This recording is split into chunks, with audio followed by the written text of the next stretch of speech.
Good day, good evening, everyone, and welcome to race 5 of this first FAI Pro uh, Championship in the Virtual Wall Gliding Championship. Good evening, Norman. How are you? Antoine, hello, Savant. Greetings to you people in the world. And what a gorgeous day here on May 14th, 2024 for the pro race, with the pro championship race number 5. We're all ready to go. You're taller again than I am. I have to make myself taller, I guess. And boy, I'm ready here. We had a great week last week, and here we are again. Looking forward to another exciting week. That's what it is. You just move forward. I can do that. I just Yeah. move into the screen. See how that works. Well, Anyway, welcome all viewers on Twitch, YouTube, Facebook, on our website, wherever you are. Thanks for tuning in. And Antoine, let's talk about it. How was last week?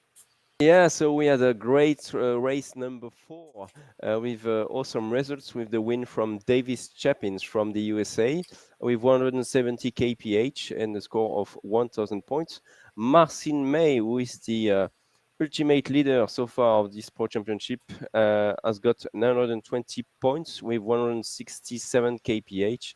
And Zoltan Varga is completing the podium, the pilot from Hungary, the young pilot from Hungary, very close to Marcin May, 880 points. Then we have Ben Fest, the first world champion of the Virtual Sailplane Grand Prix in 2021, followed by Tim Madsen, Norbertis Joronienen, Mialik Nos, David Redman, and John Bliff from Australia in the top 10. So here are the full results, and it was a bit of a mess for the arrival because there was some PDA issues, and as you can see, around 10 pilots had to land out just prior to reaching the finish line. So if you've missed that, you can get back to race 4 on YouTube or Twitch or our Facebook and watch the live arrival again from the previous race, because it was absolutely insane to follow. Now let's talk about the overall results, Norman. Well, we're looking at this right now, as you can see, and Marcin May leading the overall score with 3,468 points. That is a massive lead, right behind Tim Madsen with 2,841, Jeroen Janin was 2617, and then Zoltak Varga 2397. And in place 5 is David Redman, the Australian, was 2,228. And then we're starting to drop off by points with Davis Chapins, the American, was 2072. The German coming in, Frank Schwertfeger, was 2061. And then Son Church, as you can see, the 8th, 9th, and 10th place in the 1900s. So scoring is crucial today when we're looking at the top 10 of these score after 4 completed races. And we see some of the favorites hanging on the bottom of this whole thing due to some landouts, do some mistakes. And as you mentioned, last race was the PDA had an issue where the rules and regulation told them what to do, where the finish line was and what height was, and the PDA didn't recognize it, and all of a sudden, bam, people were landing out. What a surprise finishing task that was. But I think we have 2 more races to come, and today we're ready to go. And as you can see, the top 10 have a great chance. And here are the top 3 winners of each race, especially the last top 4. And we can see Marcin May in all of them except for race April 17th. Fantastic racing so far. And today on May 14th, we'll see who is going to again go onto the podium finishing this race. And we're going to be in the West Balkan. And West Balkan, if you don't know where that is, the West Balkan is in the middle in Serbia. There it is. We are in Serbia today, and if you zoom out, there it is. Serbia is Zagreb. We're in the middle of Europe, Eastern Europe, and that's where we are. And we're in front of the mountains, north of the mountains, so we're in flatland area. A couple of hills here and there, but nothing significant. And it's going to be a tough race here, I hear. And our task setters for today have had fun creating this. And if you look at the weather today, if that's where we want to go, we can go for the weather. And today is a light southerly winds of 8 kilometers per hour from the 188 degrees. We're going to have very small clouds. It was almost like a blue day. And I heard they're going to be strong, but it's going to be a tough, tough challenge today. Not as easy as we see them in other races. More like good luck finding them, maybe follow somebody good, but it's not going to be an easy task.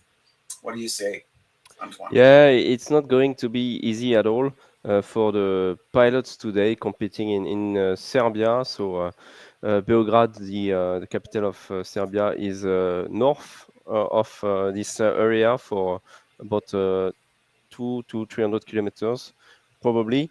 We are so starting from this point that you can see the long start line right here, Tresnik here, and you can even see the finish line just behind because the start is from one point of the runway and the arrival from the other threshold of the runway.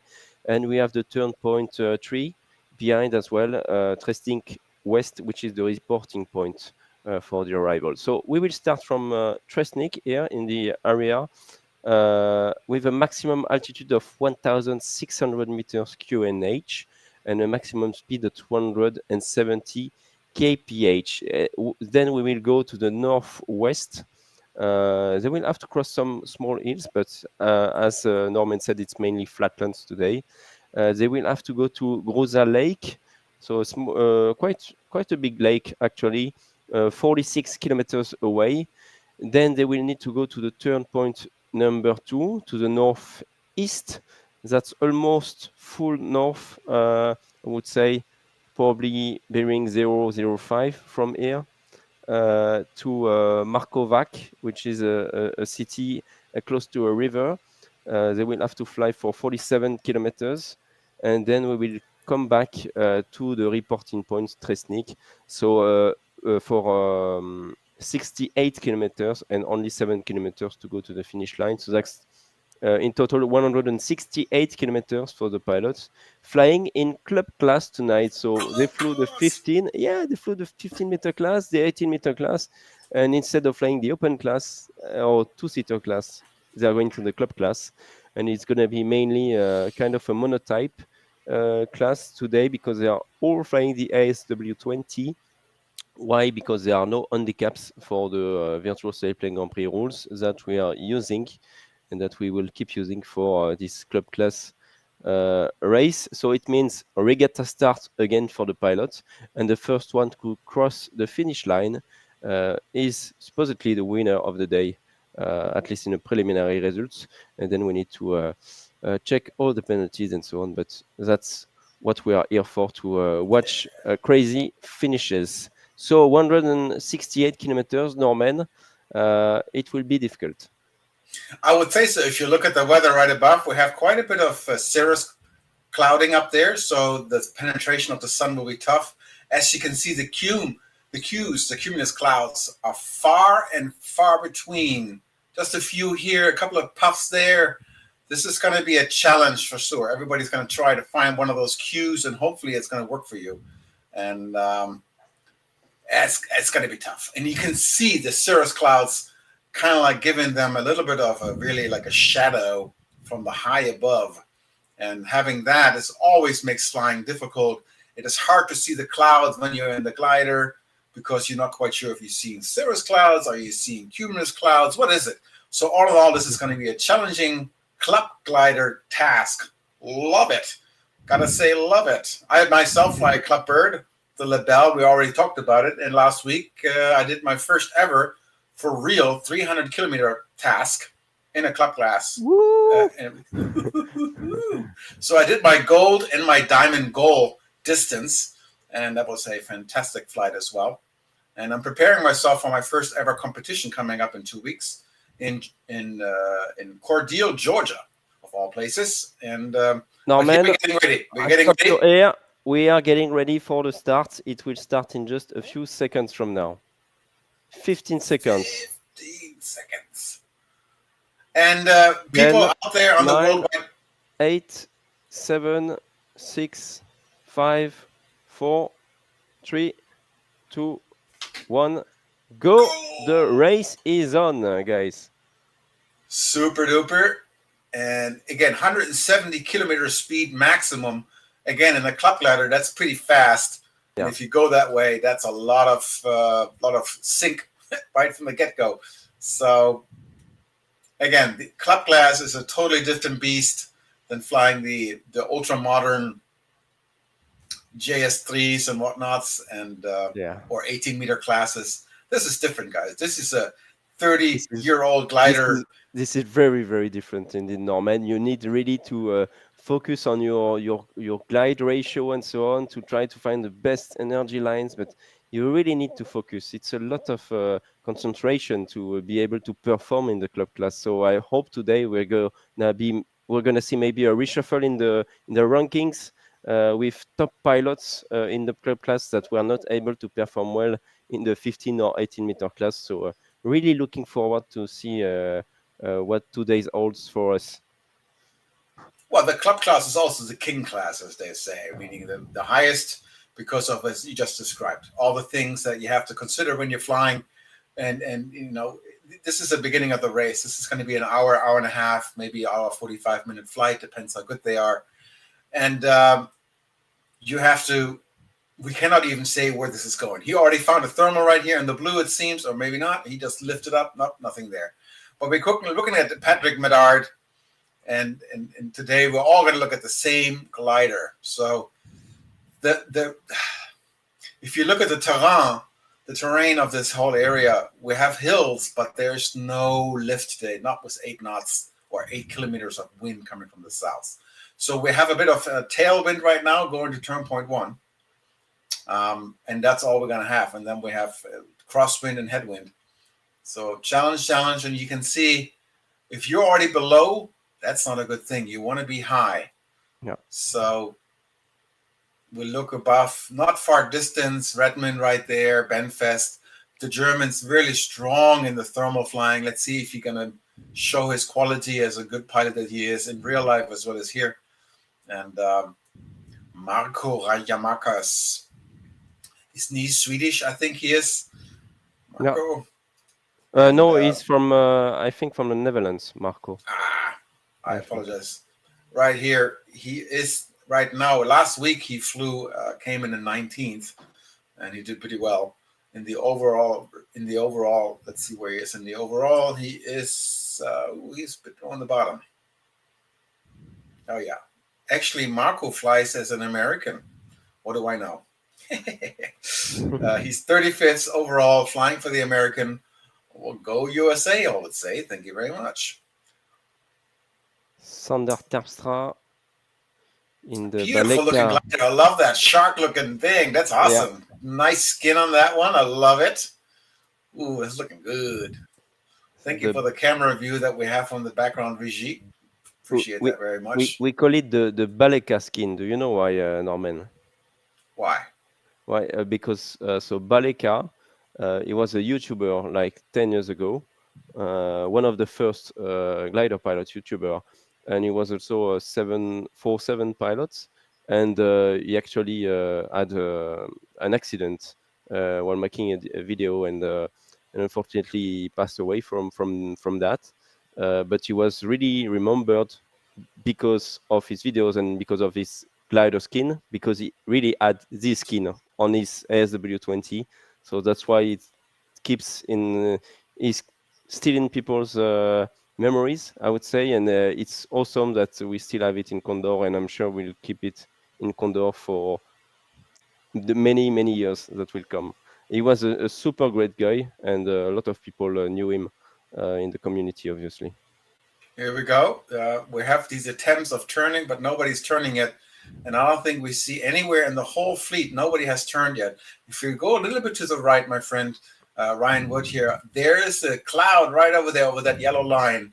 And whoever flies more on the eastern side of that track may be able to catch that first thermal under that new building cumulus cloud. But if you're flying just straight like Ryan Wood is, there's nothing in sight right now. You can only hope that something will pop up and throw you in the blue. and everybody's doing due diligent. Only, as you can see, 160 kph, and the sink rate is pretty good actually, considering. Very, very nice. Can we get an overview from behind so we can see who's maybe doing something in the behind? Yeah, we go. There it is. Anybody has found anything yet? Nope. Jerome is leading up there, just for a couple of feet. Davis Chepins stopped and is at 1,600 meters behind. Two of those pilots down below, you can see they're pretty low already. They didn't have a good start, and that's 269 right there. Donia Pierluigi, who's actually a very good pilot, but he didn't have a good start. So he must not have a really good high starting point when he crossed the line. And then Frank Schwertfeger right here, the German, flying to that cumulus cloud. They went right for it, and I guarantee you they're gonna gas up, as I call it. They're gonna find that looks gas like station. A good cloud. Looks like a good cumulus cloud with Tim Madsen. Tim Madsen already going for it, 7.8 by pulling up. Let's see how it averages out. And we have an interview in view of his beautiful glider right here, the old style. It looks like a Darth Vader. And here we are. He's getting right now an average of 2 knots, or 2 meters, 2.5 meters per second. Yeah. And that is not a strong thermal. Maybe a little bit extra. Quite okay. Yeah. It's strong. Yeah, he's being very careful with Kriskin here, and everyone is joining his thermal. He needs to be careful. It's really not easy to fly here in a thermal with a lot of pilots, so they really need to stay focused. And I'm pretty sure many of them will follow into this thermal. And so flying on a blue day like this, or on a thermal day, it's completely different race strategies and tactics compared to flying in the mountains with rich lift, etc., or even wave lift. I just happened to fly earlier. I was flying the Chinchin, the daily Chinchin, and I gave it a shot. I haven't been flying Kondo for a while. I thought, I want to try this out, and everybody finished about an hour. It took me 2. But I made it. I finished it. I got about 500 points compared to 1,000, but nevertheless, it was a good experience just to be out there. Mountains are not my favorite. I like this kind of task personally.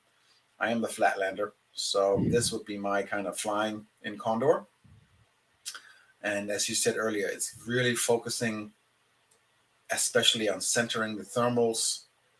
Don't overshoot by flying too fast and causing a lot of sink, because the club class is just a different style of flying than the high performance gliders that are from the 21st century. These are still the 20th century gliders, and beautiful as they are, very well designed. The ASW 20 especially is a beautiful thought after glider to own and fly with, and people love that glider.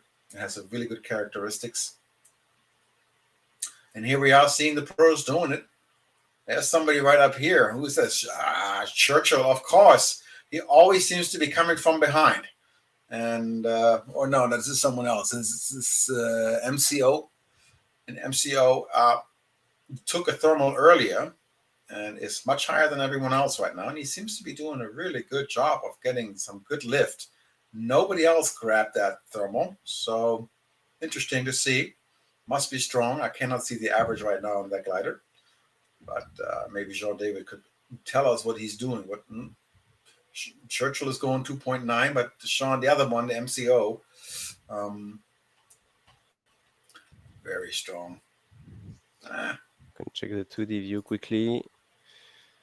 So yeah, indeed, we still have the group with Tim Madsen here, who stopped in a good thermal, and otherwise the other guys, they all continued straight away, straight towards 10.1. We have Benfest stopping right now with 269. So the leading group is taking a thermal right now, and we just have François Seifert in Sierra Oscar, India, who is on his own and who is trying to take something as well. The highest pilot is Hubert de Lantaine with 1,700 meters, and the lowest one is Paul Foster 057 with 750 meters, so 1,000 meters of difference. Let's get back to the 3D view with François Seifert, who is the leader right now of race 5 in Serbia, with climbing in a good cumulus, in a good thermal, sorry. And the leading pack just behind, big group with Jeroen Jenen, Frank Schwetzweger, Uwe Meltzer, Ben Fest, Norbert Kies, 269 with Donna Pierre, and François is being joined by Sander Terpstra. They're all flying the SW20, really nice glider. Yeah, too bad.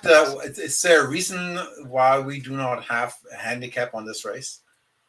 Because we are still using Virtual Sailplane Grand Prix rules. Okay. With regatta start for start, and well, the finish, we want the first one to get the points. So we are keeping this.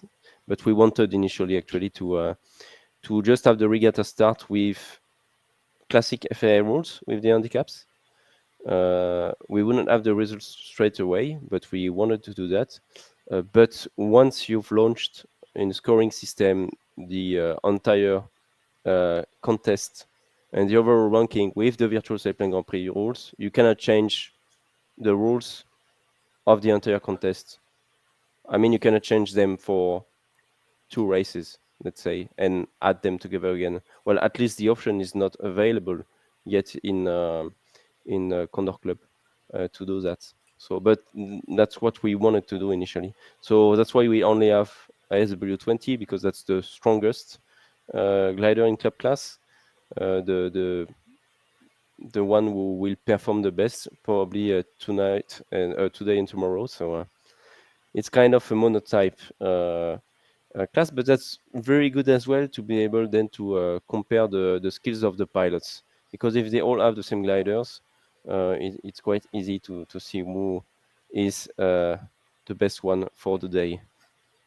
Definitely, because now it's all about, it's literally a GP racing. Everything is the same, and everybody has the same chance of making it happen. We just watched this gaggle just disappear, and everybody's flying to the next game, to the leaders, because they all seem they all going up, and this is nice to see. We basically have 2 groups right now. We have this one that we're looking at, and we have one further to the east that was a very strong thermal that we saw earlier.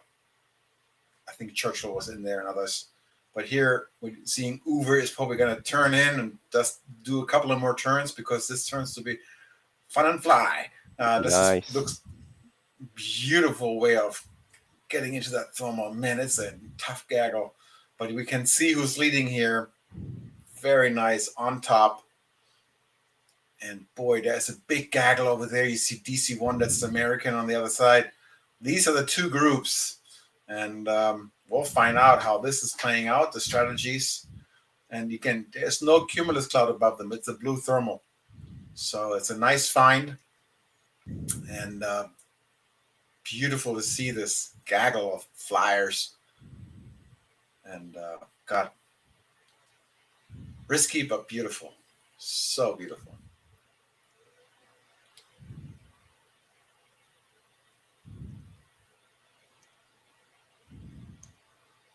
Wow. Nice. Super nice. The graphics right here.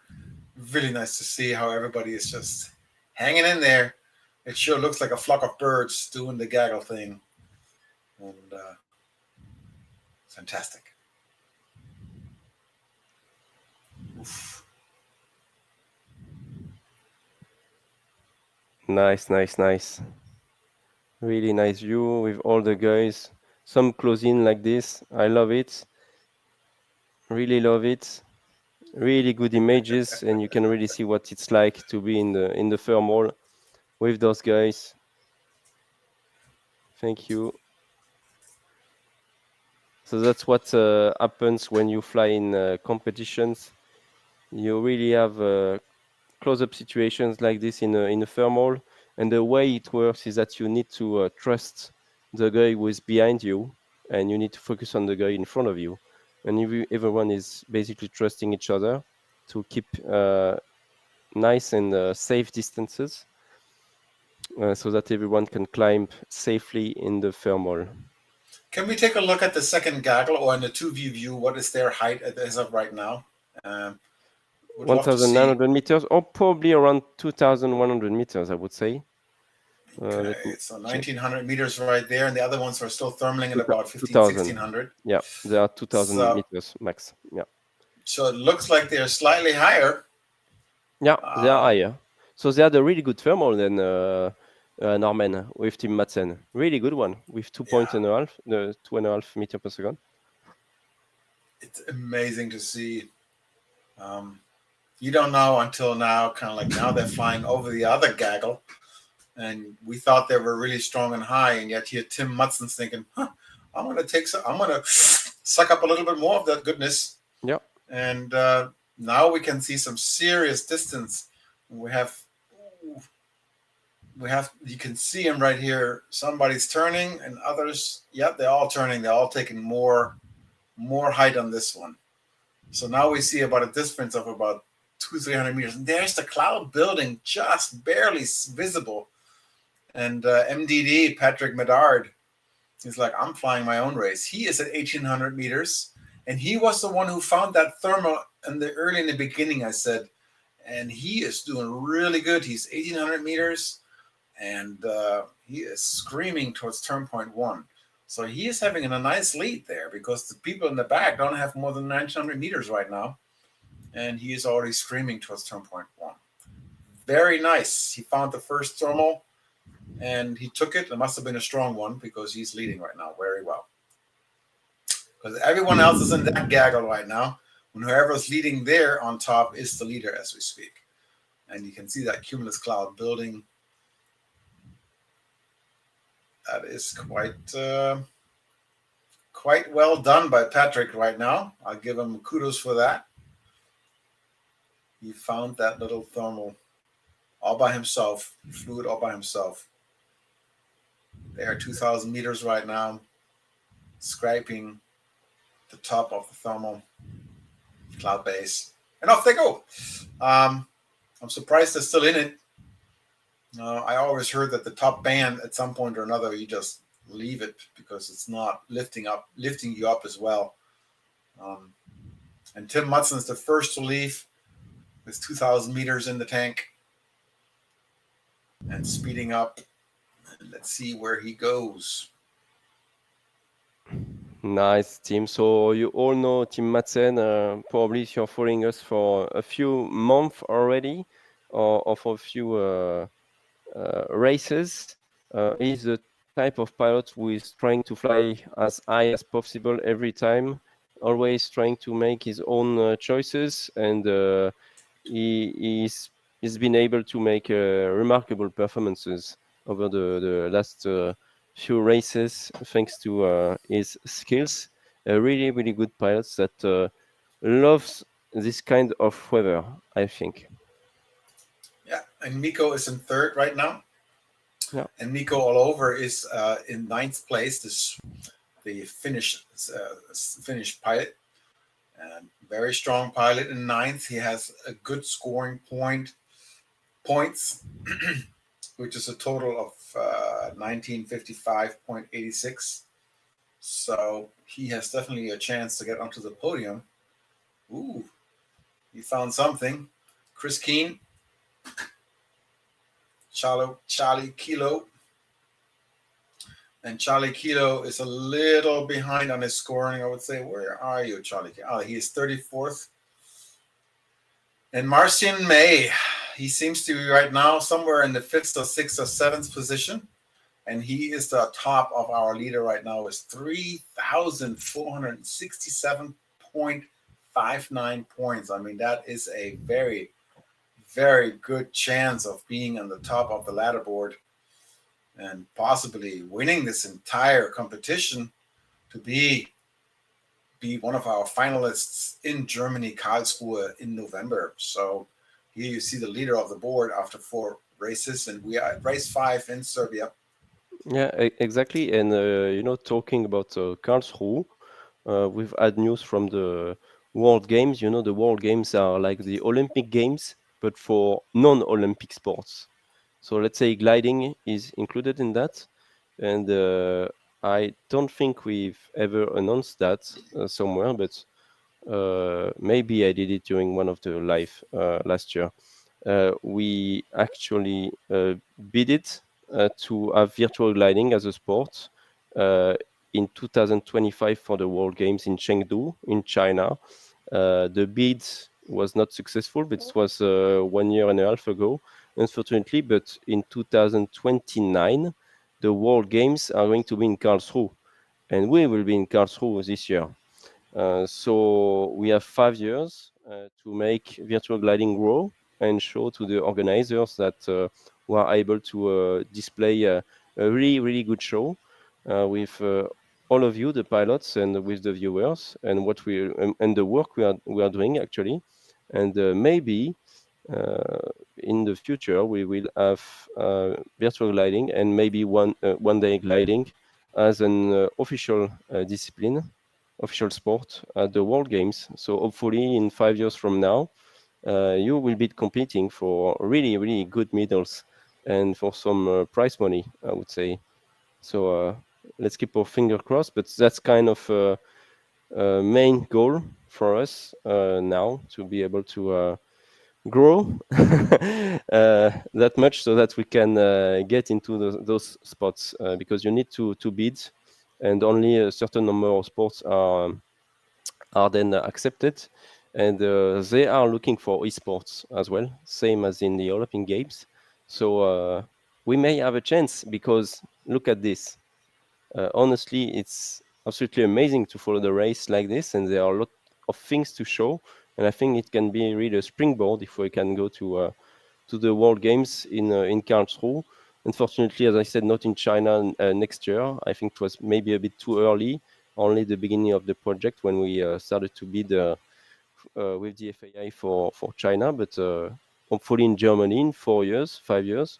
Mm, it may probably be. It will probably be okay. I mean, so We'll see how it develops. I mean, you're uh, doing a great job of creating this world champion, and last year the GP racing, and technology will advance. And we also mm, have Condor 3 coming up, and yeah, we'll see how more realistic the flying will be, and the advantage of that, and maybe even better viewing capabilities and streaming capabilities. So we'll see how this is all developing. I think it's a very good goal to set that in 5 6 years we'll see how it goes. It's a nice goal to have. I think what we're doing right here is really good, and medals or not, I think there's ways to make this popular as we are trying and doing, and but the World Games, of course, that would be something very cool as well. That would be yeah, impressive, very yeah. And impressive. talking about schedule for the next years. Uh, Tomorrow, if you're here for the last race, so we'll race in Montenegro tomorrow for race 6, and we will talk a little bit about the schedule for next year because there are a lot of things and a lot of people working in the background, let's say, to make a great year in 2025. So we'll have a small chat tomorrow about it, and yeah, so you need to be there tomorrow to hear what's coming up.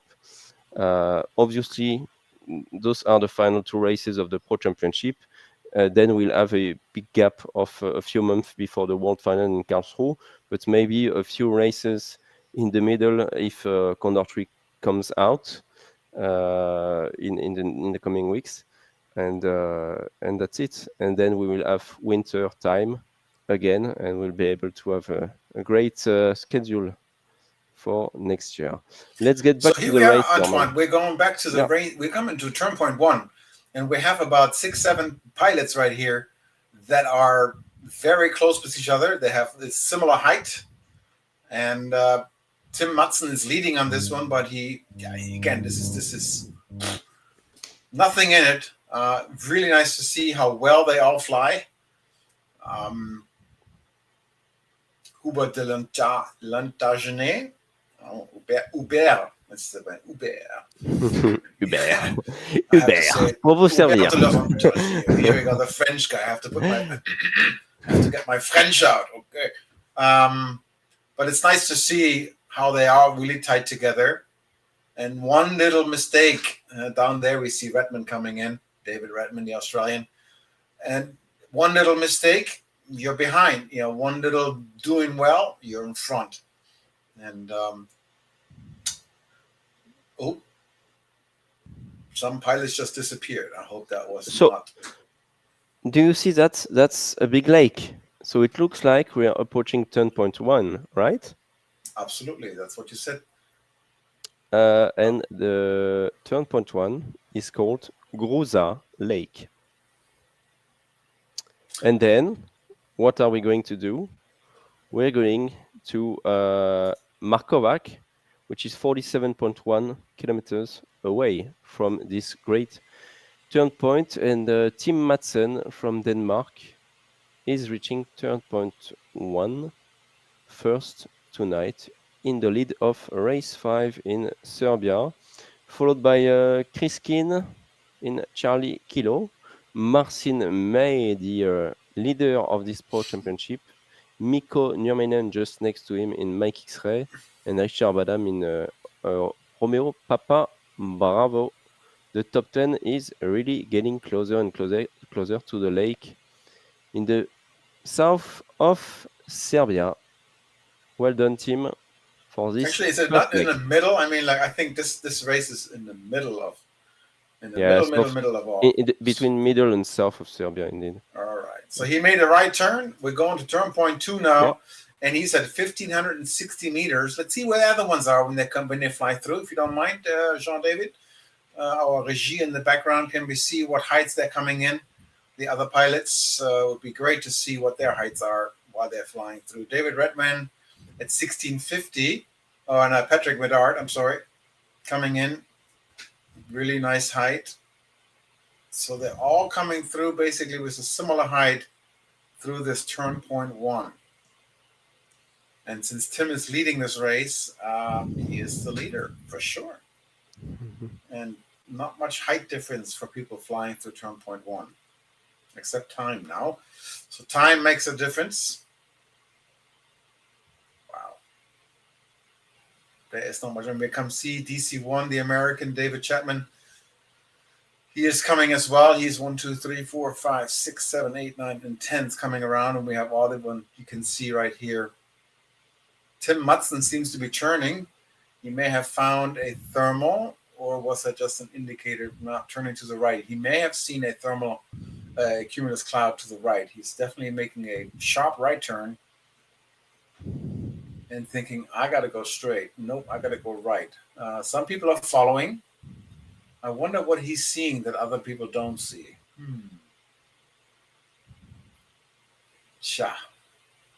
And these are the moments. I mean, we see that cumulus cloud over there to the right that looks pretty healthy and happy.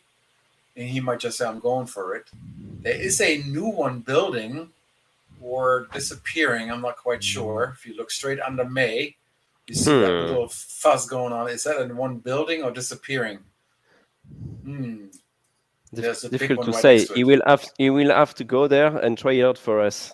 Well, somebody is. Not everybody is turning to the right. Some do, some don't. Because now, let's say Don Piano Dialucci is only 1,200 meters high.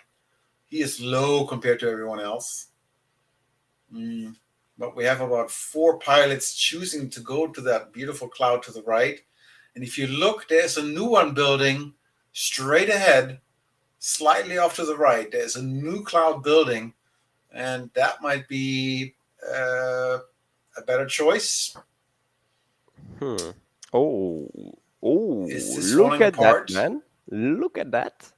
Look at it. I'm looking at it. Is it falling apart or is it building? And that's the Mm. inside view from Tim Madsen. I That think cloud it's looks. disappearing. I I was think. gonna say it You looks agree? like it's done. Yeah. Tim, that might have been a. You're doing a detour away from the line, going Yeah. straight to turn point two, thinking this might be a good cloud.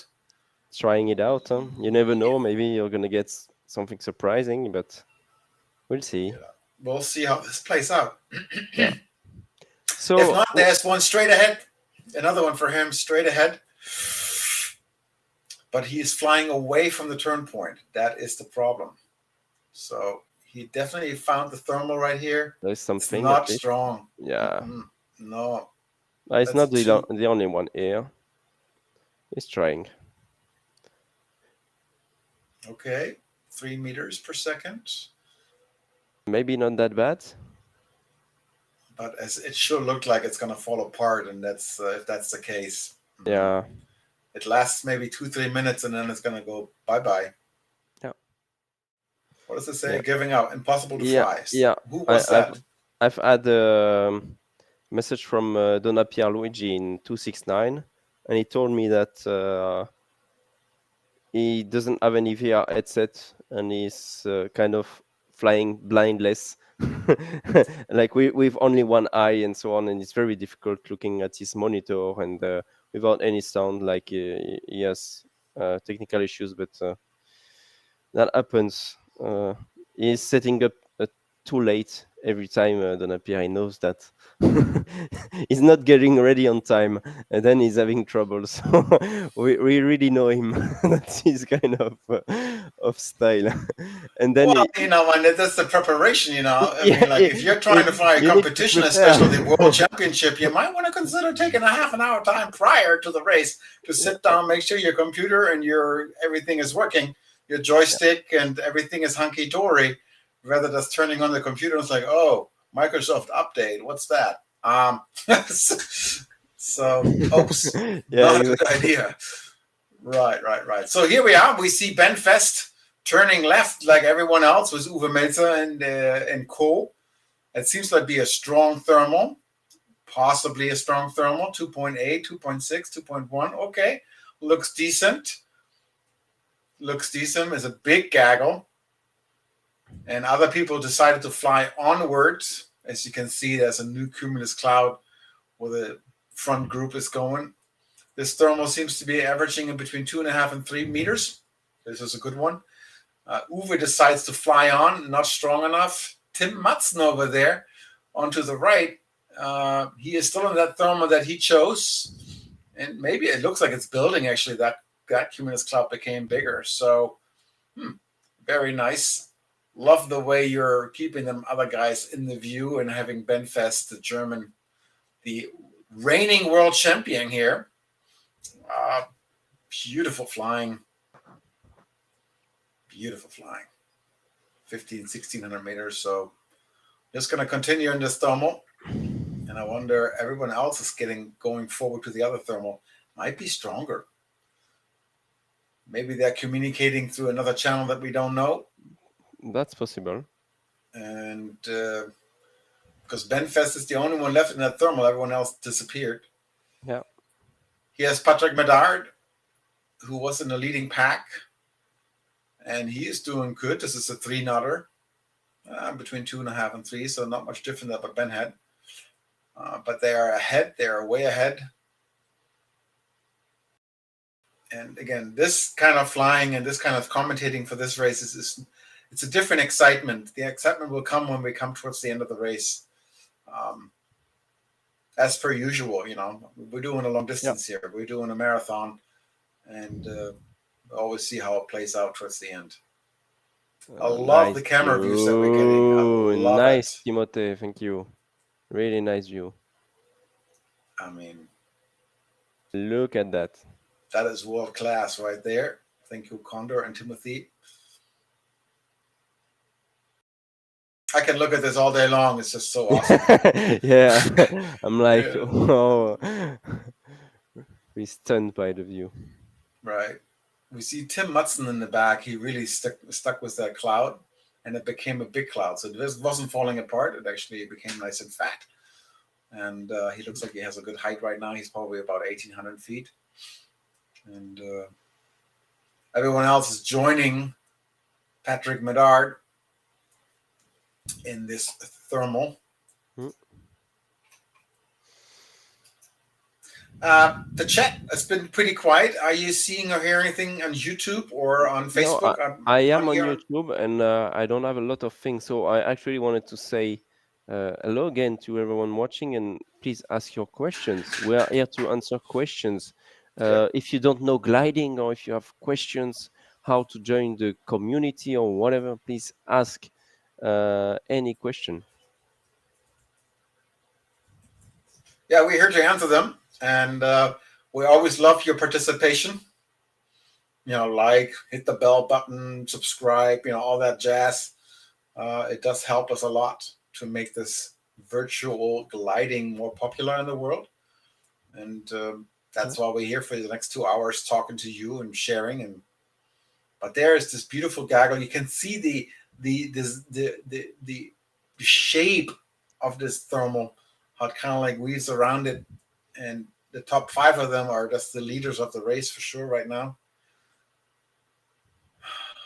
Whiskey 22. Whiskey 22. I'm having I'm receiving questions and comments on Discord, on my private Discord, from Stewart Henschel with British competitor, and he said, "Thank you for the view, which were amazing a few seconds ago when we were in the thermal." And then the question is, when is Condor 3 coming? The So big question. The big question we all been waiting for. the big question we all want to know and would like to answer, but I guess we must wait. A lot of work going on, I know, and hopefully soon. It's out when it's out. That's what they say. But I mean, Condor it's 3 has really been cool. talking for 3 years now, or 2 years for coming out. Oh yeah, yeah, And at and least. and I have no background on this. I know you're talking to the developers, and you know more than I do. Will it take another Yeah, year? Hope not. So it takes a lot to produce a product yeah, that works. And if you do upgrades like this, next platform. I just happened to buy myself an UDI, the yeah. Navigator tool, and it's the new UDI, the IGCN. So it's the IGC certified and the newest of the newest. And prior to that, I owned an UDI 2, which I still do.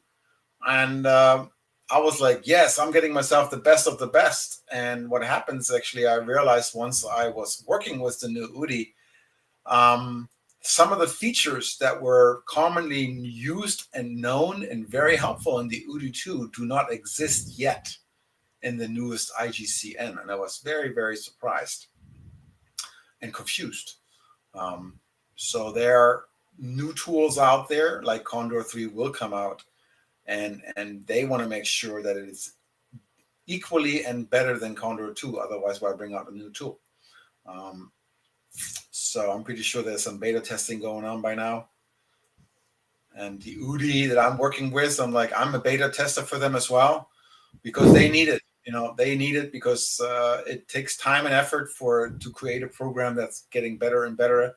Oh And yeah. usually, as a beta tester, every week I get updates, sometimes daily, with little bugs they found and things they have changed. But it's always good. Technology constantly grows, and which will help us in the future to make this an even better virtual pro championship, as well as final world championship. Wow. Loving it. Yeah, they just did a dolphin, as they call it. They didn't thermal. They Yeah. just took whatever they could on height, kind of like put the stick backwards, the yoke, pull it back, suck up some air, get some lift for about 10 seconds, and then speed up again. It may give you only 50 meter height or 100-meter height, but that 50 meter later on might be the winning factor, especially since everything is so close right now. Super close. Marcin May, the leader of the board, And again, here he is leading in the leading pack. Impressive, impressive. He knows how to fly. Every one of these pilots know how to fly in the virtual world. In the real world, I do not know. I cannot speak for them. Some of them are real pilots, and some of them actually have stopped flying because their competition is starting. Yeah. Their real world competition is starting, meaning they are in the real world flying. Season is picking up. We have Arne Martin Güttler, who is not flying today, I believe, because of he's preparing for the GP racing in Norway. Yeah. And Exactly. so these are not just the joystick junkies on a virtual gliding, but these are real pilots flying and using the tool to increase their knowledge to become a better pilot. Use this knowledge that they gained here and taking it out in the real world and compromising them, putting them together, merging them to make yourself even a better pilot. And Condor has in US, I can speak for the US right now, Condor has stepped into the US world of junior pilots, and they're really supporting them. We have an organization called the SSA, which is the Soaring Society of America. And they are in conjunction with Condor and Just Soaring, I believe. And they're really, as well as We Glide, and they're really trying to promote the virtual soaring as a learning and teaching tool for our young pilots. And not just young pilots 16 or 14 and up, but we're talking about pilots like me. I'm a fairly newbie in the real world of soaring, considering, and I give Condor a lot of credits of allowing me to gain trust to say I can fly long distance, fly away from the airport, and look at that, he's pulling up. He's like, I got something, I'm taking it. And Sander Tepstra, sorry, SXS. That was a strong thermal, and then he flew right out of it. He may have waited too long. Jim the Swede, he's leading right now. Yeah, 1,700 meters from Jim Aketoft from Sweden. Very impressive. So, yes, Condor is being used. Yeah, exactly. And it's really good that it's being used like this. It's one of the main reasons why people use Condor, to just improve and learn new skills, try out new stuff every day. So it's really, really cool. It's very important at the beginning of the learning process, I would say, I think. Right. And on top of that, they're also implementing software like UDI as well as Exisor. And they combining flying with those GPS tools, navigational tools in Condor. And I have yet to work with this. I would love to work with that, just to see how you can implement the McRady's and the navigation and et cetera, because if you know how to use it on Condor, I guarantee you will be better flying when you're flying in real world. Oh, yeah. And look at Zoltan. He's like, I found this thermal, I'm taking it. Super strong. You need to try, especially in club class. Sometimes you need to lose 20 seconds. Try one circle to just check if the thermal is really good or not. And if you don't like it, you just continue. You're going to lose 20 seconds, but you're not going to miss one big thermal. Sometimes it's worth it to try it out. Right. But Zoltan has decided to fly on. He sped back up to 167 kilometers per hour, flying to the next thermal. If you look at Whiskey 22, he's flying towards that cumulus clouds, and all by himself, lonely, handsome boy, TKM on the right, further east to the tours. He has chosen to be on his own. He's flying his own race. He's trusting his knowledge. He's trusting his capabilities. And who knows, he might be showing back up as the leader when they're coming towards turn point 2. And we're 2/3 through, by the way, already, which is quite fast considering we just started this race about, 45 minutes ago. I'm impressed how fast these guys make this happen. And you're looking at the second group of players, and actually some big names in there. Jerome, David Chapman, Churchill.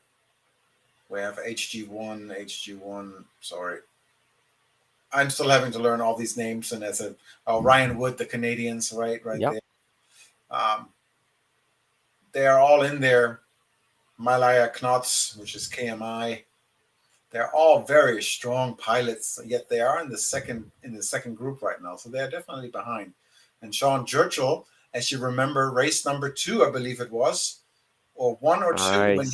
when he took the wave, and he came in second, I believe, overall. That was or even first. That was an impressive flight. People saying it should have never been that way. It's like, well, you could have flown the wave. Don't complain. It's like they saw it, they took it, they took the risk, and it paid out. And we can always complain afterwards, it's not supposed to be that way. Well, it's a virtual game, and things sometimes may seem different as you predicted them to be. And, they took it, they won. So you could have done the same thing and looked pretty afterwards. Right now, he's not looking too pretty. He's looking good. I mean, they're going at 2,000 feet, right? 2,000 meters right now, 6,000 feet or 6,200 feet, and flying onwards to turn point 2. Flying on. Here we go. There's Sean. I love also how the graphics on the ground, how the greenery and how this all looks. It's very impressive. How this program is being able to digest all the information that's being put in there, and flawlessly. It looks so flawlessly. If you're considering we have 30 pilots right now, 30 people streaming to this program, and we can look at it without any glitches, any blupsies. Sometimes we get a blue screen, so stop talking. I'm not calling it. So Miko decided to move on, as we just saw, but he's down to 1,300 feet. That's 1,300 meters. That's the Cumulus. Look at this. He's pulling, and he's trying to take the thermal. There is a good cumulus cloud that's well established here, but we need to find out if there is a good thermal underneath. Right. How's Tim doing? I mean, he's on the right side by himself, the lonely dancer over there to the right. How high is he? Look at that, 1,300 meters, finding a blue cloud, finding a new cloud. He is in a decent position. In the distance, you can see MX taking that strong thermal, as you can see. He just pulling up and like ripping it. So Tim hoping for this one to develop better, but it's not. He decides to fly on. This thermal ain't strong enough. And now he's taking a risk. He's like, I'm going to try. So that's what Tim looks like. Let's go back to MX over here, who's leading the pack on the other side of the track. And he having a very strong thermal. That's a strong thermal for sure. He's already at 1,300 meters, same height. And then we have HLE coming through, zooming right above him. So he has more speed and more height. Very, very nice HLE. Hubert, the French guy, very strong competing today. And Miko, he's at 1,200, and he did not take that. Did he fly out of the thermal? No, he's still thermaling. Okay, I apologize. Wow. Very strong. Why aren't you turning, my friend? This was a super strong thermal. Why did you not take that? That was an interesting behavior, no? Yeah, it was. Well, maybe what he's doing, he's flying through. He maybe set it. He may have set the point saying this is a strong thermal. He's going to turn point 2 and then turning around rather than being shoved with 8 knots, 8 kilometers per hour away from the turn point. Is that what I'm guessing he's doing?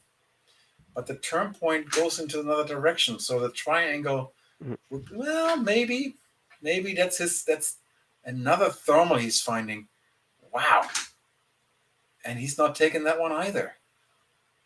Miko has something we don't know. He has some tricks up his sleeves. He's not that low, 1,100 meters out of 2,000 meters. He can still go a little bit lower, but it would be obviously better to try to get something just right now before the turn point, as you said, with the wind coming slightly from the south, because then they are going to turn southwards again.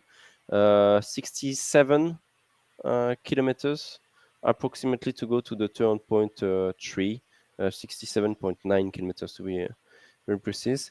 And turn point 3 is the reporting point, and then only 6.7 kilometers to go to the finish line. Well done, Mikko Nurminen, crossing the second turn point right now, the city of Markovac in Serbia, indeed in the middle of Serbia, Norman.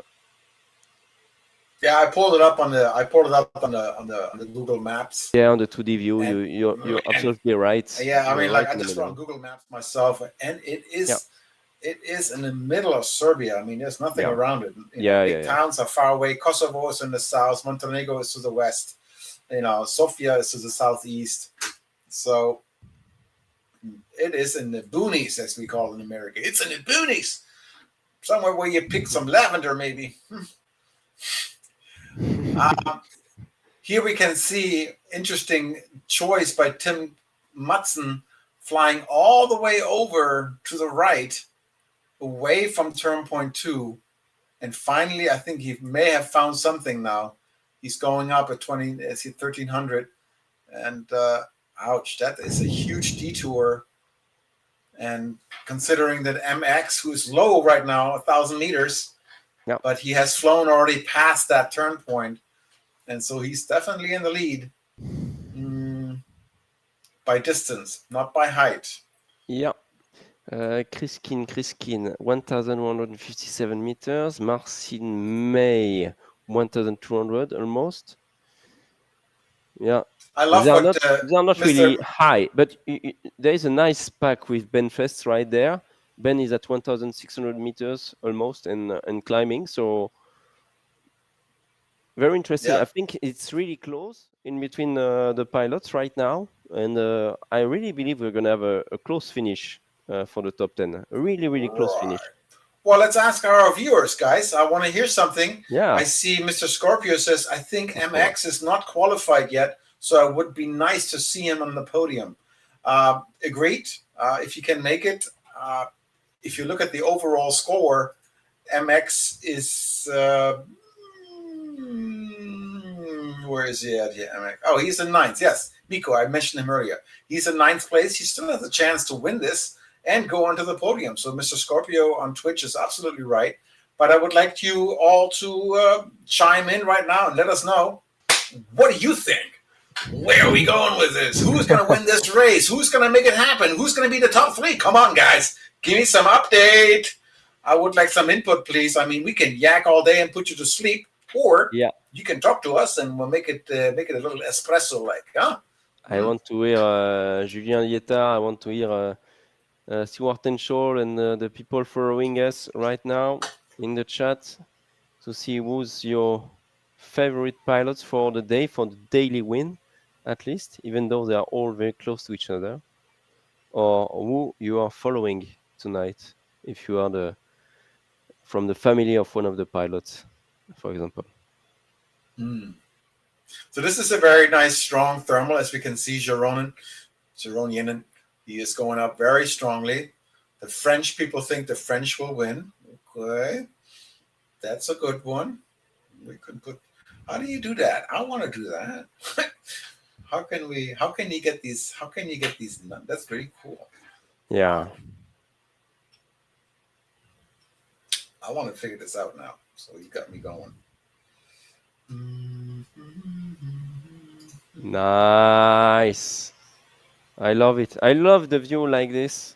I don't know about you, Norman, but I love it when we are just tracking the glider like this in the thermal. And Tom Cruise is saying yes, absolutely.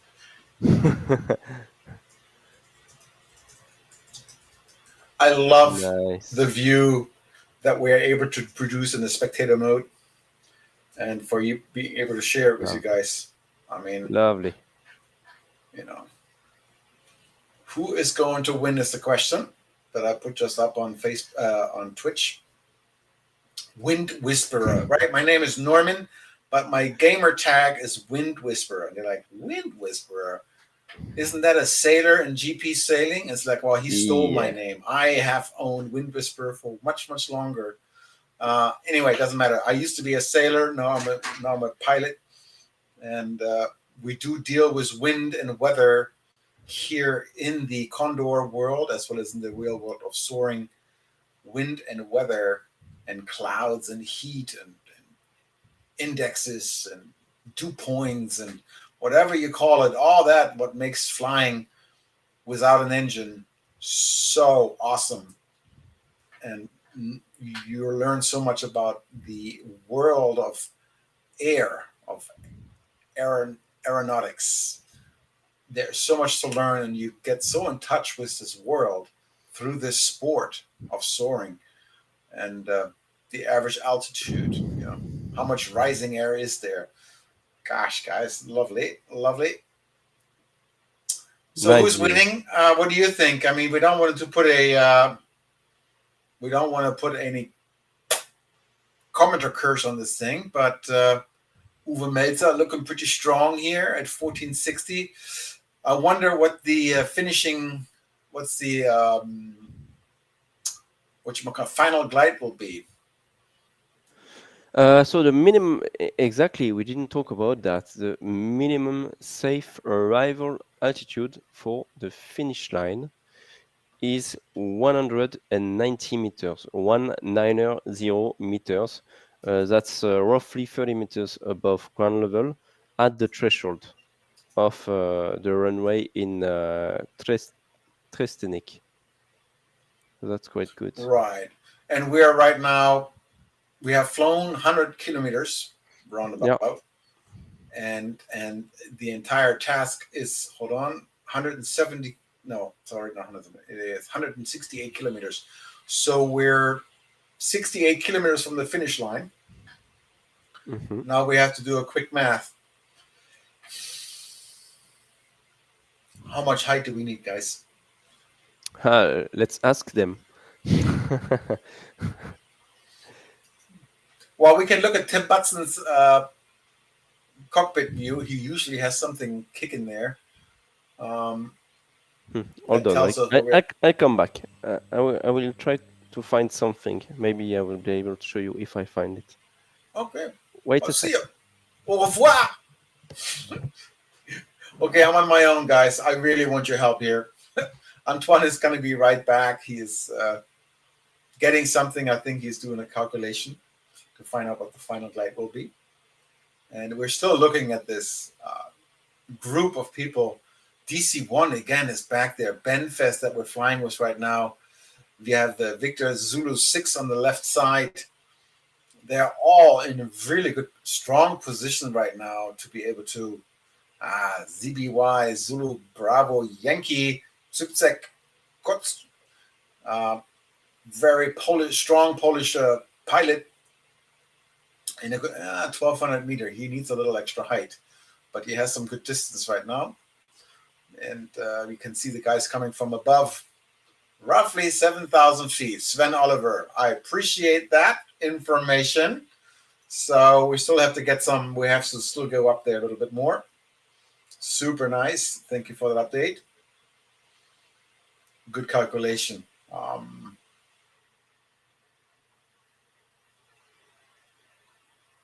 And then there's silence in the microphone.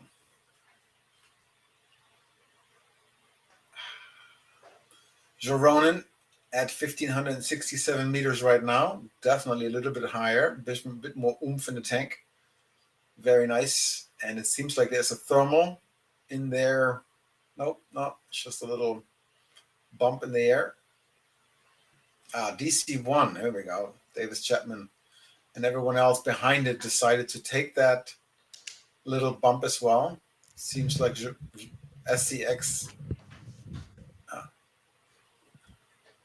John Foster, also nice, 1,700 meters. Oh, look at it, all pulling up. They seem to have found some sort of a little updraft.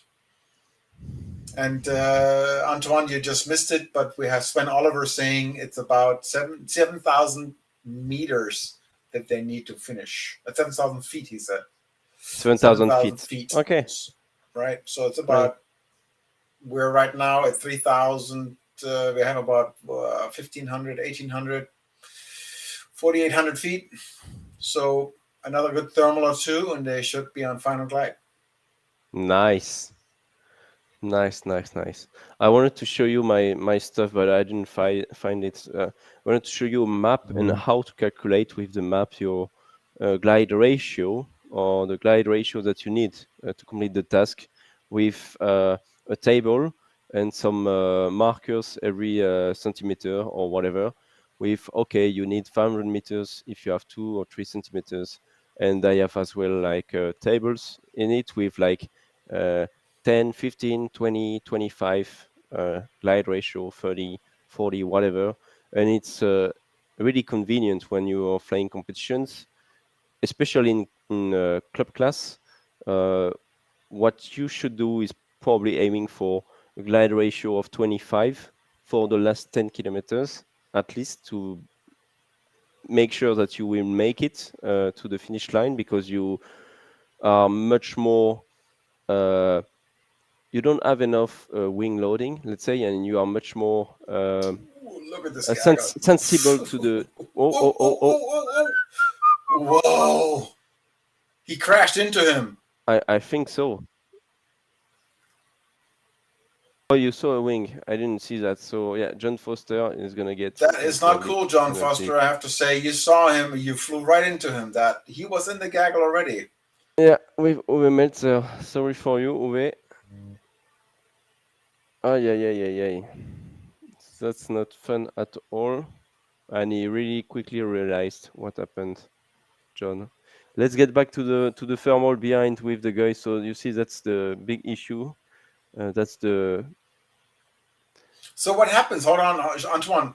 If somebody gets ripped out like this, is he can continue flying, or is the gay over? Yes, but he's not gonna get.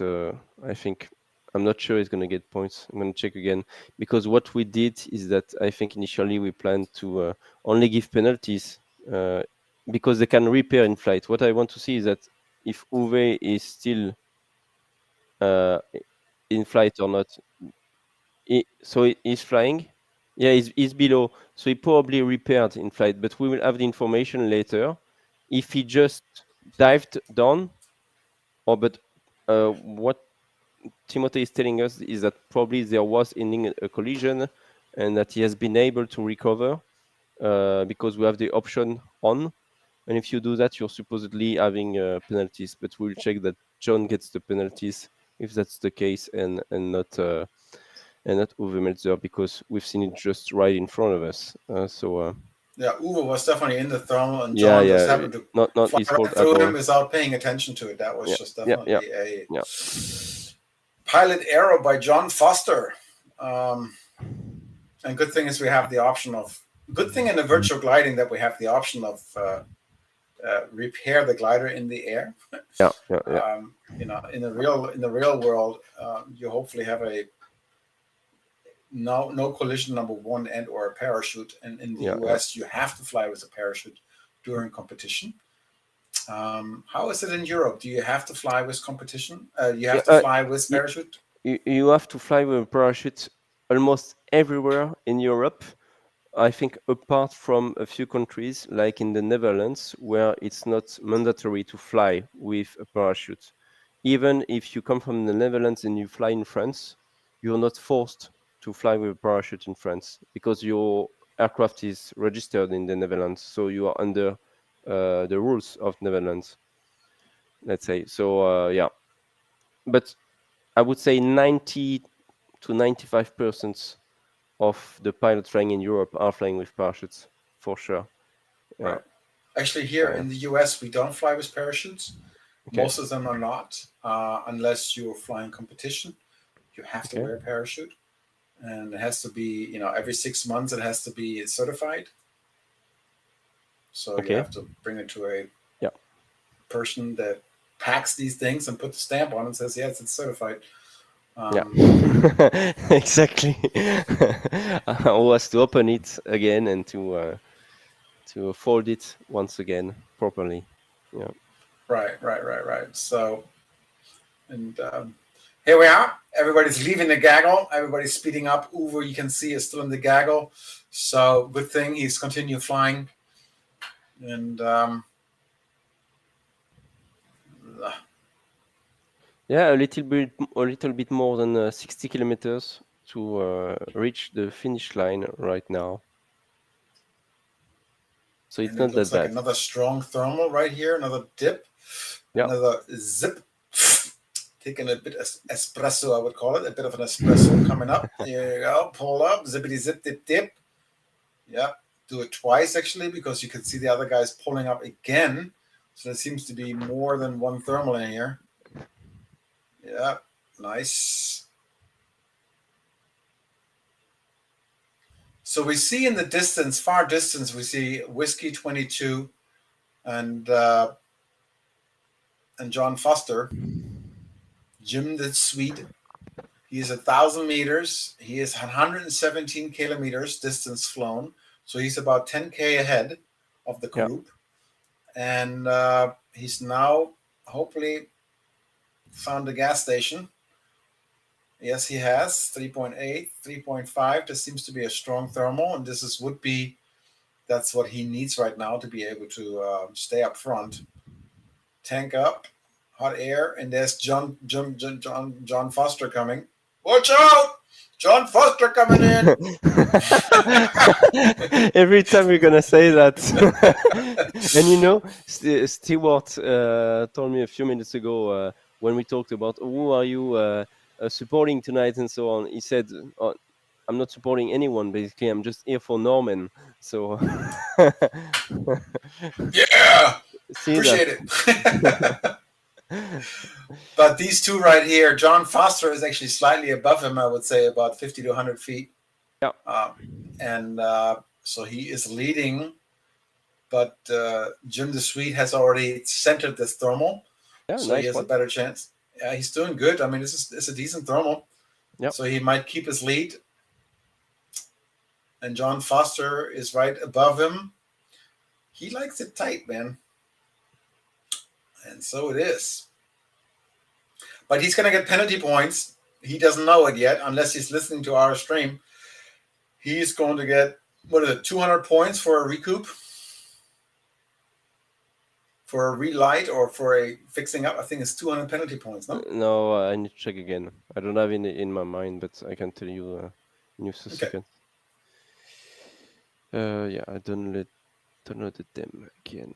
Oh, look at that. Mr. Scorpio actually posted a link of the crash. He clipped it and he sent it out, so you can see it if you want to. Click on the link and you can see the crash happening. Very cool. An instant replay, if you want to say it. That's something we could implement in our future broadcasting, some instant replays, especially for moments like these, as well as last week or 2 weeks ago last week when we had race number 3 and we had that overtake in the last turn of the race. That was incredible. What a finish that was.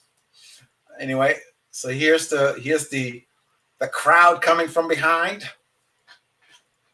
Strong performance right here of all 3 of them. And Miko, he's low compared to the other guys. And he has only flown 117 kilometers like we saw earlier on the other group. And he is definitely in a different level. Definitely trusting his glider, for sure. It'd be nice to see him, though, in the top 3. That'd be great. And there he is, pulling up again. There was something, just a little updraft. Yeah, I mean, we're getting close to the finish line. So I still don't see any of those messages that I'm expecting to see. Who's going to win? Yeah. The crowd is quiet. I mean, the tension is like palpable. It's like, it's in the air. Give me something, folks. Water. Yeah, I need some water. Here we go. Cheers. Or salute. Just to you.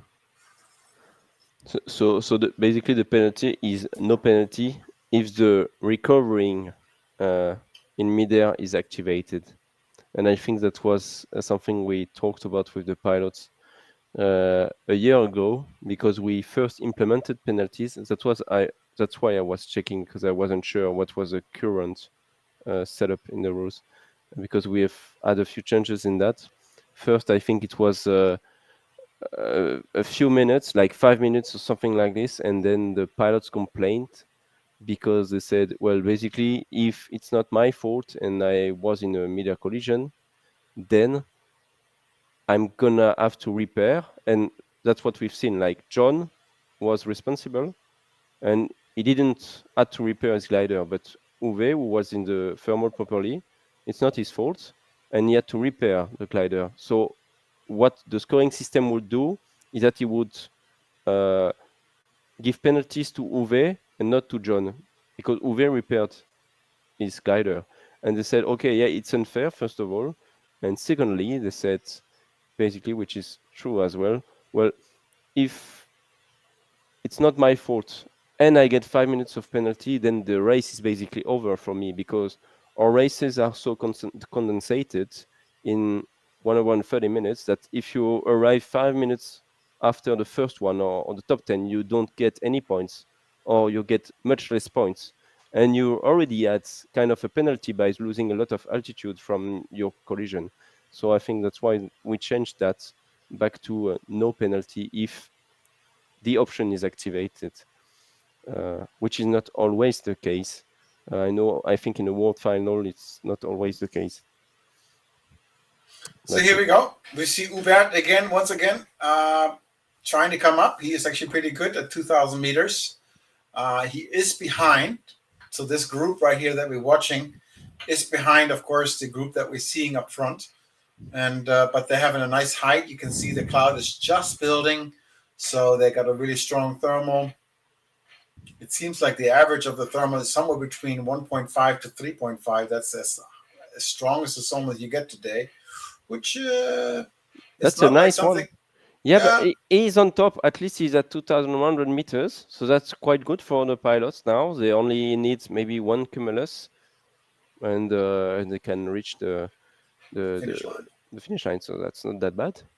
But the thing is, once we're getting closer to turn point 3 and finish line, it looks like we have a bit more hills up there. So it's not like easy peasy, just make it through. But got to pay attention. You had enough height to go around the hills. And Exactly. there's John Foster, also at 2,000 meters. So these three pilots right here that we saw down below at 1,200, 1,300 are now back to 2,000, all three of them. So that was a pretty darn good thermal. Is it going to bring them the lead like they were in the lead? Now they're back in the lead? We'll see. Because that thermal onto the left, as you can see where everyone else is in it, seems to be a strong thermal as well. And you can see throughout this entire race how people have changed positions and places. It was never clear who was winning this at all. I wonder where Tim Mutson is. He flew off to the Yonkers. Maybe we can see it in the 2D view to see where Tim Mutson and the rest of the crew is in 2D relation. view, 2D view, 2D view, 2D view, 2D view. Tim Matson, where are you? Where are you? Oh, look at that. There he is, Tim Mutson, 1,500 meter. And he's in a decent position. So he had a great start. He had a really good beginning first leg. The second leg, it doesn't seem to be that great. And now he's trailing slightly behind it. And we see Sierra Oscar India. Yeah. Or Sierra. Yeah, he is down below 900 meters. That's low. Very low. I hope he finds something because he's still going down. The arrow is still pointing downwards. I mean, he's still looking to find a thermal, which he hasn't found yet. The highest one is CK, Charlie Golf, pardon me, Charlie Kilo. But he's in the pack and behind. So it looks like the pack of three. That is a big thermal right there, a big gaggle. Yep. Those guys are all going up right now. But if I look to the left, we have the three guys, the Swedes, the John Foster, and Hotel Lima Echo. They're having a good height and a good distance right now. So there's the leading pack, I would say. closely followed by Benfest and crew that are trying to get up now. But that thermal looks like it's flattened out. They all left the thermal because, oh, take it back. They're all going straight up. So Nice. Let's keep going. Let's continue. Let's get back in the race. You can see the two groups with one who left at 2,100 meters with Hubert de Lantaigne joining another Cumulus. So they are really on two different tracks, very two different options, I would say. We have TKM now progressing towards the next thermal. Sierra 19 and Uwe Meltzer with Richard Badam are in the second group, so the one on your right now. Really nice Cumuluses to finish this task, and you can see that they're more or less aligned with the wind and with the track towards turn point 3, so that's not bad. I like it. no, it They're looks good. stopping again, and yeah, Tim Matson he needs to push a little bit more to get the points tonight. Yeah. Let's see how this is playing out.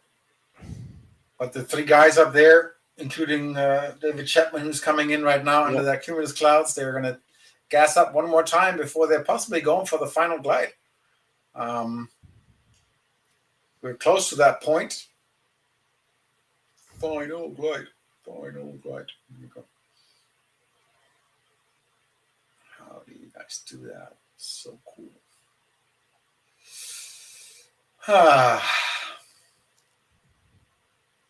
Nice, Hubert de Lantaigne, John Foster. Yeah, that would be something if John wins after crash, after a mid-air collision. Probably I would have some requests to change the rules again. But that's the big issue because I explained you why we changed it. But then you have something that you can see and control in life, but it's only the case for 1 out of 10 mid-air collisions that you're gonna have. So it's really difficult to apply this kind of rules, or you only apply it from time to time when you see it like this. So it's really not easy. You can see the hammers going through. You know, the Donkey Kong hammers. Bonk, bonk, bonk. Yeah. My goodness. So, And hey, nice Cumulus clouds, man.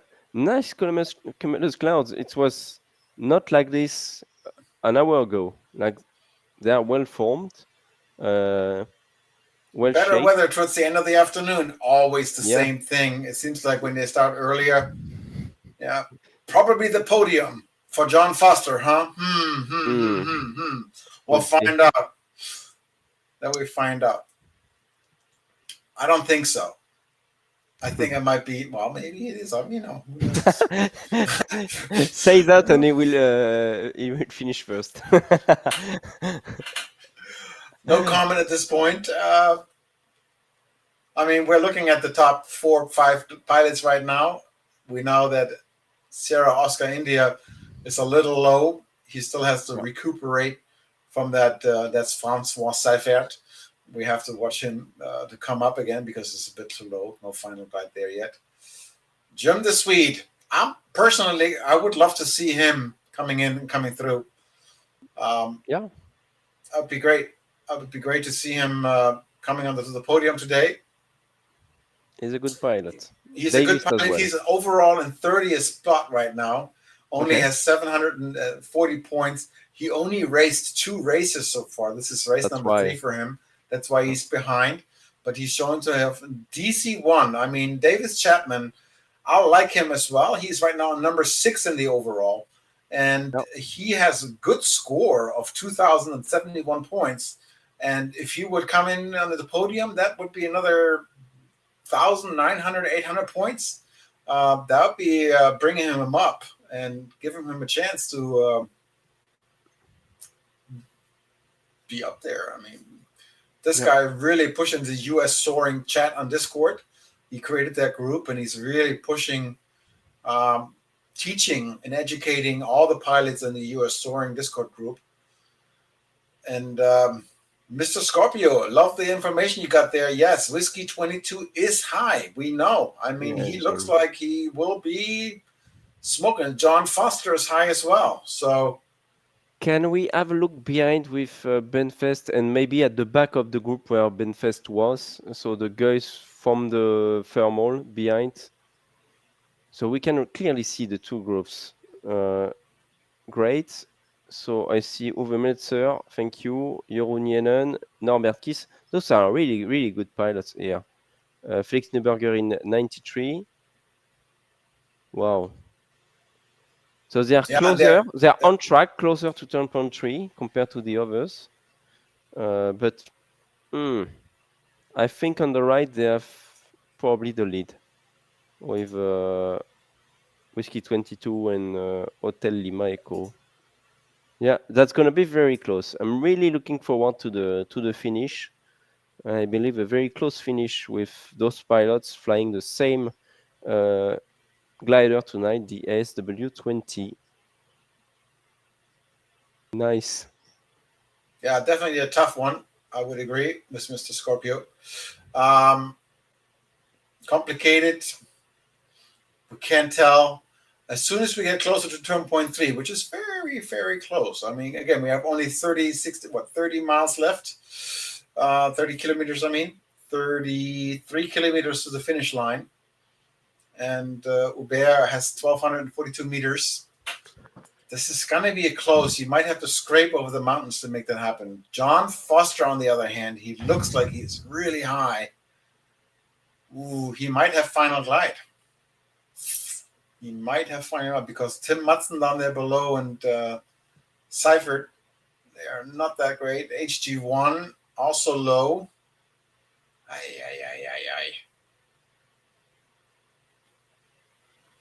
I don't know, PMI, here we go. 1,400 meters.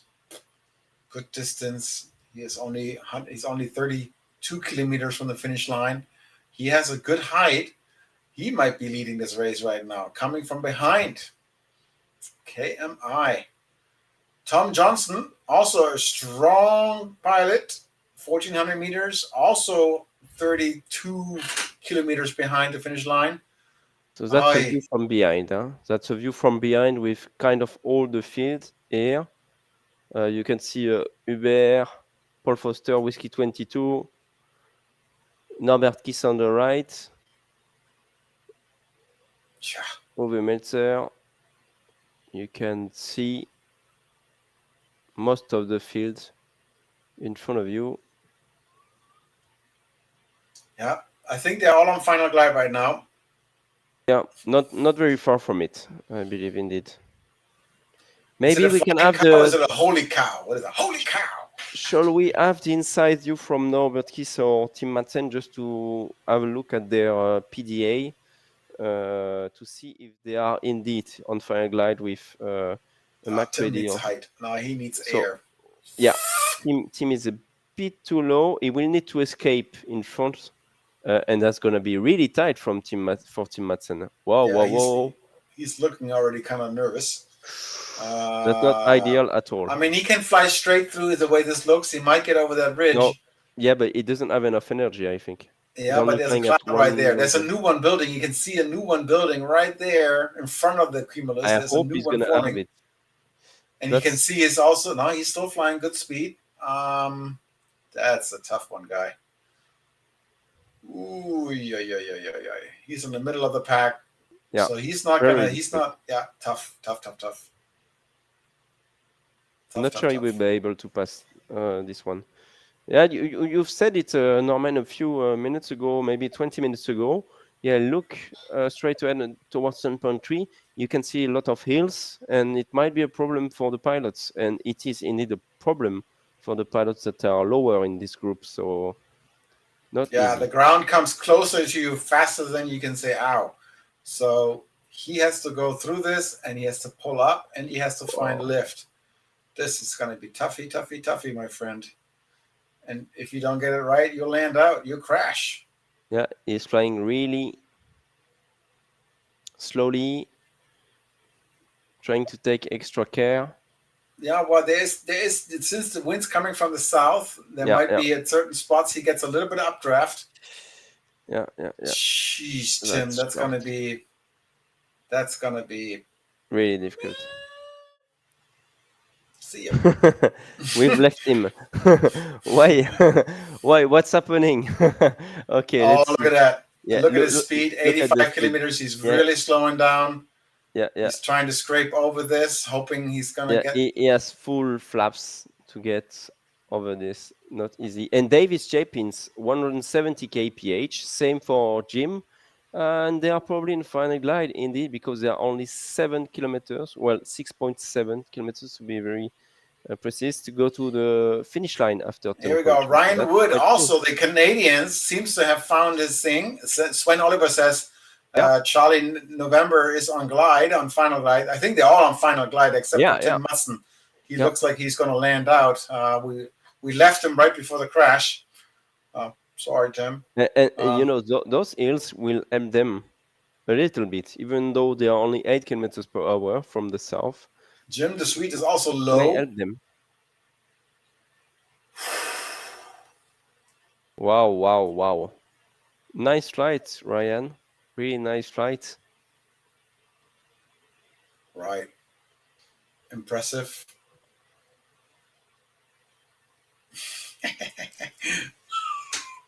He is the rocket ship today. If he can make this through like he is, I think he's making it through. He is going to bring this puppy home. And he's flying high speed. He's flying max speed right now, 75. He's actually flying faster than they've been an average because he has the little extra height. Ay. Ryan Wood, the Canadian. Is he going to be the one, or is somebody behind him higher with more speed in his tank? Ryan Wood, HG1.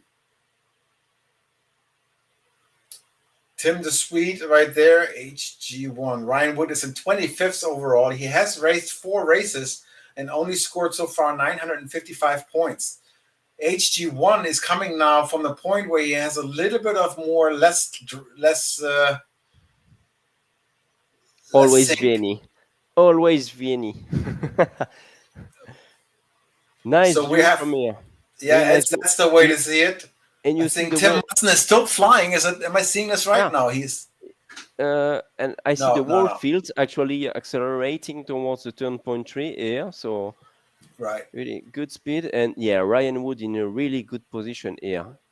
Look at his speed. He's going faster than Jim the Swede, Jim Akotoft.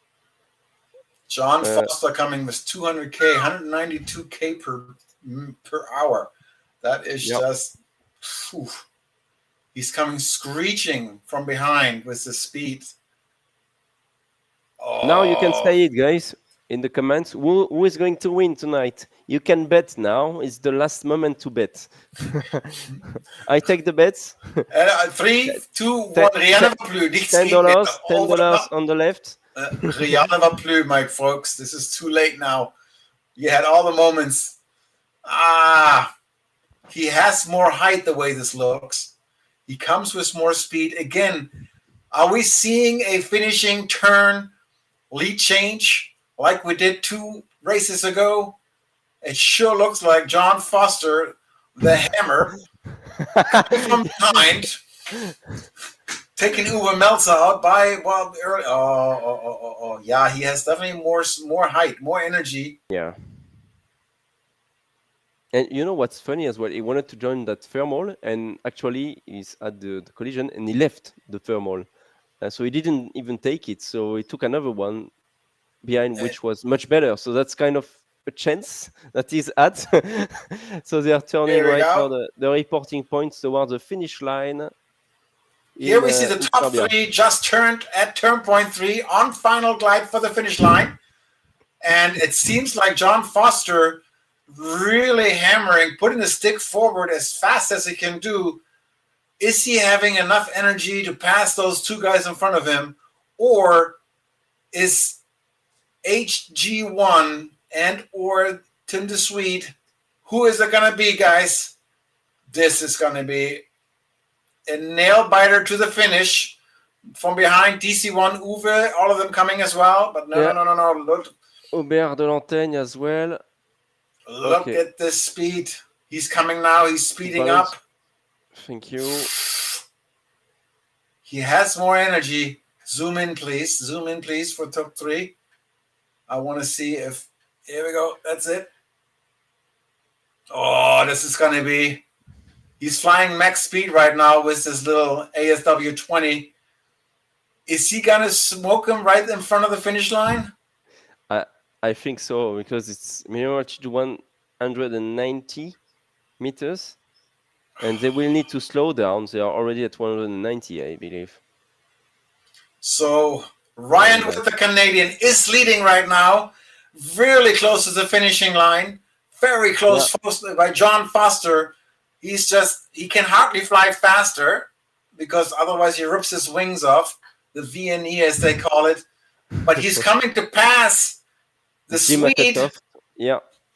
Right there. Pilot. And it sure looks like they're flying through the freaking trees. Yeah, but that's because they don't have it activated on their side, I believe. Well done. Look at that. Look at that. Oh, don't miss the finish line. Oh my goodness. Okay, of disqualification. Oh, come on. We cannot give him points. Let's stop this. I love how you respond to that. What am I supposed to do? Tell me in the comments right now what I have to do as contest director with this now. Tell me, please. David. Well, I'm not telling you. You're the contest director, so you have to find a solution for that. I always take responsibility.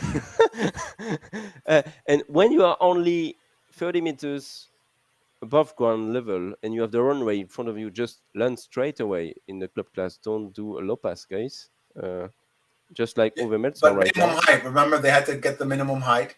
Yeah, but it's only 30 meters above the runway at threshold, and the runway is quite long, so they can really land straight ahead. So just do that, guys. You are flying the club class at 150 kph when you cross the line, so you cannot do a low pass, not like the 18-meter class.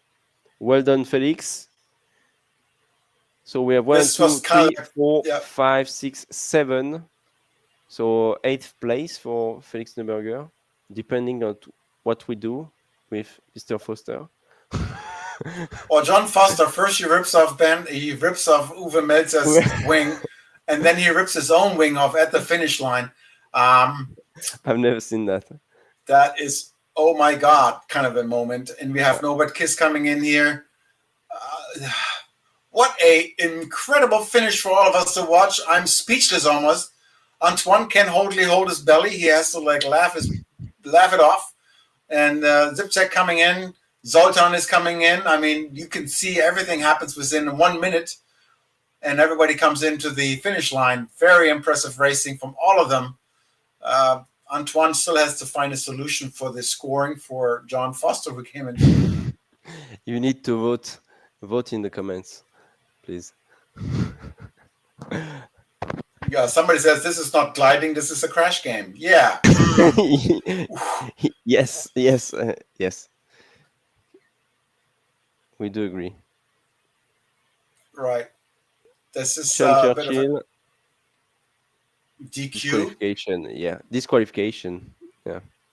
I would agree. In real life, it's not permitted to pull up between control point and finish line. Indeed, you cannot do that, but we cannot control it in Condor. There is no way to implement this in the scoring, unfortunately, for now. But it may change in the next version of Condor. That's a separate topic. I mean, that's only 30 meters, so that's nothing. But he says in the real life, he says in real life, you're not allowed to pull up in the finish line. That's whatever. Yeah, you should not pull up like this. It's either you land straight ahead or you continue and then you do a low pass and you come back to land. So, where is David Redman? Lost? Where? He's invisible. Okay. Sander Terpstra is right. 2 or 3. Okay. So Mikko did Nurminen anybody and land out today? Is the question as well. Did Tim Madsen make it, or Tim Madsen. Where is Tim? did he land out? He landed out. Okay. Okay. So Tim Tim landed Madsen out. had What a bummer, to guys. give up. Yeah. Those hills were not easy to cross. So we have Mikko and Wu. I see. So Sander Terpstra is joining the finish line in a few seconds. François Seifert had to outland. Thank you. He just outlanded. And Richard Badam. So Richard Badam, Mikko Nurminen, and François Seifert are the last pilots to complete the race probably tonight. Let's move towards Sander. And we have the invisible David Redman, who is playing at, I don't know why, 120 kph somewhere. Really, really weird. That's going to be very tight for Sander because it's 190 meters minimum. And he's flying at 145 kph. You can fly at roughly 80 kilometers per hour in this glider with some flaps. So he may be able to complete it, but he will need, obviously, to land straight ahead on the runway. Please, Sander, if you hear me. No, he's gonna make it. do Yeah, that. I'm pretty sure there's a little bit of Yeah, he should ground be able effect. to make it. And you can make it even below 190 meters. You're just going to get penalties. I believe it's 3 seconds per meter below 190 meter tonight. Yeah, So but not a lot of he penalties. has enough speed to pull up. So. Yeah. He will have the speed. Well okay, done. so who won the race today? So it's Mr. Foster, I think. So it was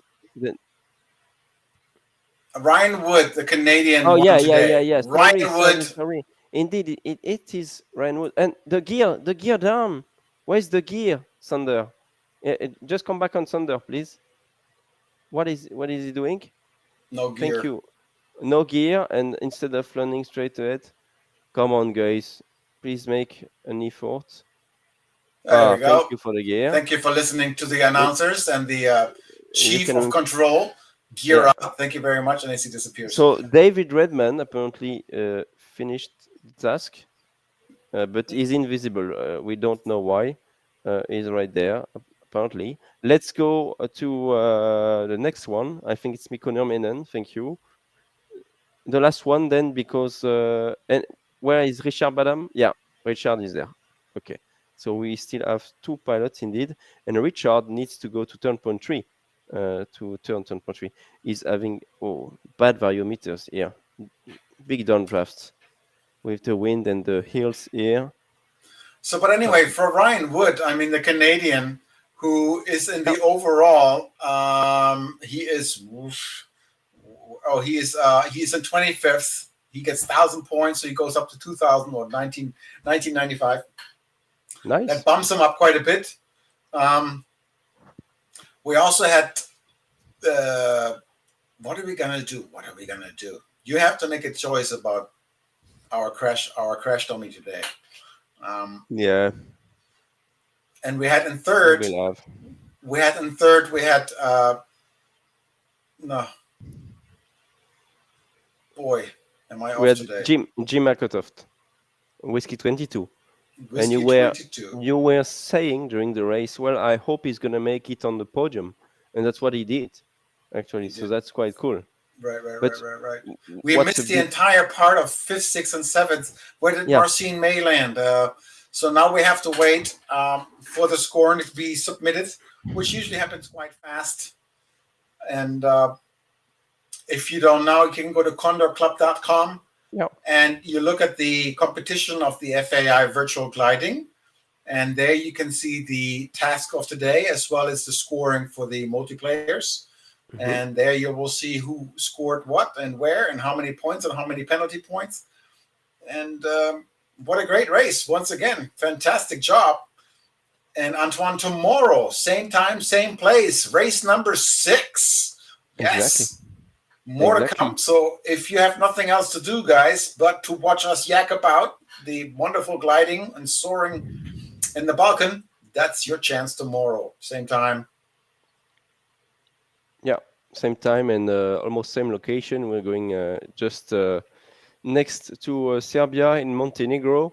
And for sure, if you know a little bit about Montenegro, you can expect some mountains right there. And we will fly again the club class. So expect the ASW20 in the mountains with pretty good weather, let's say.